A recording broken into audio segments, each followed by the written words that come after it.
Mesdames, Messieurs, merci de nous rejoindre sur ce plateau et dans ces numéros. La désinformation a pris corps dans les réseaux sociaux, ça se raconte partout, un certain acharnement contre les officiers généraux d'une certaine tribu, des arrestations en cascade. Et pour en parler, pour en savoir un peu plus, qu'est-ce qui se passe exactement, nous avons invité sur ce plateau le général-major Sylvain Ekenge, porte-parole des forces armées de la République. Mon général, bonsoir. Bonsoir, Oscar. Dites-nous, qu'est-ce qui se passe? Eh bien, Oscar, comme vous l'avez vous-même souligné, depuis un certain temps, il y a beaucoup de rumeurs, beaucoup de fake news, beaucoup d'informations et des commentaires dans les réseaux sociaux sur ce que vous avez épinglé, c'est-à-dire l'arrestation des officiers généraux, des officiers supérieurs d'une certaine communauté, d'un certain espace linguistique. Eh bien, j'étais avec le ministre Mouyaya dans ces plateaux, j'avais épinglé cette situation. Ce qui est vrai, c'est que, comme vous allez l'entendre tout à l'heure là, nous sommes des officiers et nous sommes astreints à la discipline et au respect des règlements et des lois. Mais pour répondre exactement à votre question, je préfère laisser le général Kifoua, le lieutenant-général Kifoua. Aujourd'hui, depuis hier d'ailleurs, il y a eu beaucoup d'informations autour de cette pseudo-interpellation. Alors, aujourd'hui, il a été voir le chef d'état-major général et à l'issue de cette visite, il a fait des déclarations. Et la meilleure façon de démentir toutes ces informations, c'est de le laisser parler. Je porte un démenti catégorique par rapport à certaines informations qui sont véhiculées dans les réseaux sociaux. Vous savez que les réseaux sociaux, ce sont des milliers dépourvus de frontières et de censure aussi. Alors, je suis étonné, je suis un homme libre, je suis venu saluer mon chef, je suis là. Alors, je demande avec véhémence que c'est faux et archi-faux. Tout ce qui est en train d'être véhiculé, soit disant que le général Jean-Claude Kifoua, Tango Tango, est aux arrêts. On m'associe dans un dossier que je ne connais même pas. Alors c'est pour vous dire, l'armée c'est une grande muette. Et on ne peut pas tomber dans des spéculations. Et tous ces gens mal intentionnés qui veulent semer le désordre, créer la division au sein de l'armée, je crois qu'ils n'ont pas de place dans notre corporation. Parce que l'armée, je suis dans l'armée d'abord à titre individuel. C'est pourquoi je me suis engagé dans l'armée, à titre individuel. Et la loi est impersonnelle. Si vous commettez une infraction, on vous poursuit, ce n'est pas la communauté qui est poursuivie. Je suis là, je suis venu, vous pouvez vérifier, vous allez me voir en train de quitter l'état-major. J'étais surpris. Est-ce que par hasard, vous n'avez pas les traces non, mais regardez, moi, je ne suis pas menotté. Voilà. Et la date est là, le 11 juillet 2025.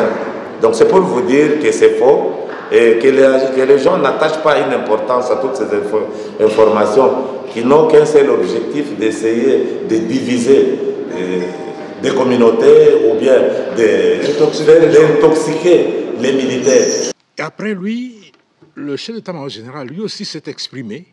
Il parle rarement, si ce n'est pendant les causeries morales, mais aujourd'hui, il a tenu à fixer l'opinion sur ces faits-là. Dans l'andi d'informations selon lesquelles le lieutenant général Kifoua, communément appelé Tango Tango, Azamo Kangem, a dossier à général Sangwa, Bakangi Bango pour l'air simple fait de Baza Batu à province Songolo, Bakala, où il y a Tangi et Tanganyika. Et curieusement, la Bengi pour la vérifier, ce qui est Azamo Kangem et solo, il y a Zoseka, la peine à Zokam, la Touni. Est-ce que vous avez vu dans la zone état-major parce que j'étais un peu moi-même surpris. Je suis surpris. Il y a que non, il y a ceux qui ont téléphone. Il est venu librement. Non. Il faut vraiment avoir un bâtiment état-major général. Batuba tika kokabola armée. Batuba tika kokabola la Congolais. Oza na mbeba la social, ndima pour répondre yoko. Soki yo ndeko, yo camarade ya mutu azaka ngemi na dossier songolo. Mutu beba ko interpeller ye. Eliko le batiki no aza condamné akosamba. Sima ya kosamba soki mbeba oyo bazo reprocher ezali ya solo, mais kokanga ye monsieur des assemblées pas kotika ye. Voilà, nous avons suivi les deux interventions. La première du lieutenant-général Kifwa Kambili Tango Tango, qui était supposé être arrêté et interpellé par les services, ce qui n'est pas le cas. Ce sont des déclarations mensongères et des rumeurs qui ont circulé dans les réseaux sociaux. Et vous avez suivi également le chef d'état-major général, le lieutenant-général Jules Banza Mouilamboué, qui a également démenti tout ce qui se raconte. L'objectif, vous l'avez suivi, c'est justement chercher à diviser l'armée qui constitue aujourd'hui un corps qui est en train de faire face à l'ennemi commun. Vous le savez, c'est l'AFC M23 qui est appuyé aujourd'hui par l'armée rwandaise. À moins que vous ayez un autre message, mon général. Oui, Oscar, je tiens à préciser que, comme l'a dit le général Kifwa et le chef d'état-major général, il y a beaucoup de déclarations mensongères, beaucoup de rumeurs infondées qui se passent dans l'espace numérique et surtout au sujet des interpellations des généraux. Et le général Kifwa l'a dit, chacun est entré individuellement comme volontaire dans l'armée. Et l'armée, c'est un monde organisé. L'armée a des lois, l'armée a des principes, l'armée a plusieurs règlements militaires. Et celui qui ne respecte pas ces règlements, en tout cas, il doit avoir des problèmes dans l'armée. Effectivement, s'il y a des interpellations, c'est que chacun, à titre individuel, a posé un acte contraire soit à la loi, soit à la discipline. Et en posant un acte contraire à la loi ou au règlement, le militaire le fait non seulement en âme et conscience, mais aussi, comme je l'ai souligné, à titre individuel. Et il ne pose pas cet acte, et j'insiste là-dessus, au nom d'une quelconque communauté ou au nom d'un quelconque espace linguistique. Il pose cet acte en tant qu'individu et en tant que militaire, et surtout s'il est officier. Je l'ai dit l'autre jour, il y a des caractéristiques qui entourent la fonction de l'officier.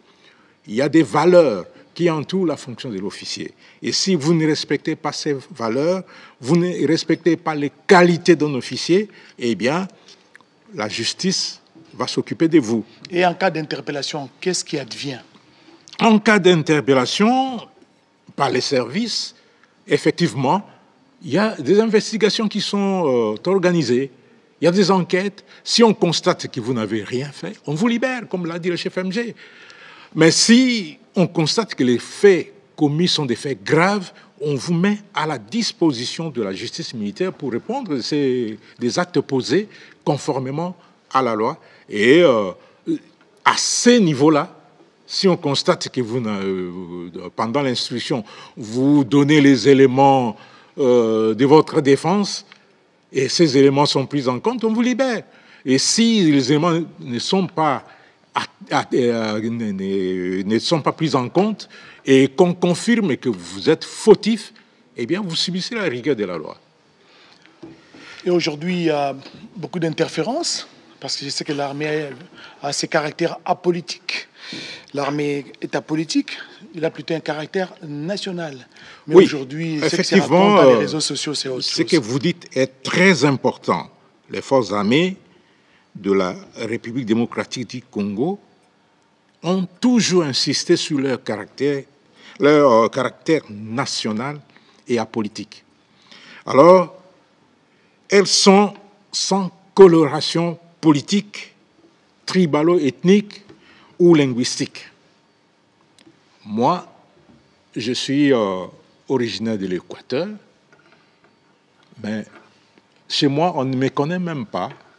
On ne me connaît qu'en tant que porte-parole de l'armée, mais il y a beaucoup de gens qui ne connaissent pas que je suis de la Chuapa, je suis d'Ikela. Ça, ce n'est pas ça qui doit caractériser un officier citoyen militaire. Mon espace linguistique, ma tribu, mon ethnie, mon parti politique, c'est la République démocratique du Congo, point barre. Et ça, c'est pour tous les militaires. Alors, il faudrait qu'on cesse d'amener la division dans l'armée, comme le général Kifoua l'a dit. Il faudrait qu'on cesse de s'immiscer dans des questions militaires.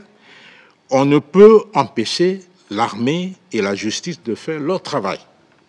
En cas de faits graves qui sont reprochés à un officier, général soit-il, en tout cas, il doit être interprété. Et puis, il doit fournir les éléments de défense. Et s'il n'est pas coupable, on va le laisser. S'il est coupable, il va subir la rigueur de la loi.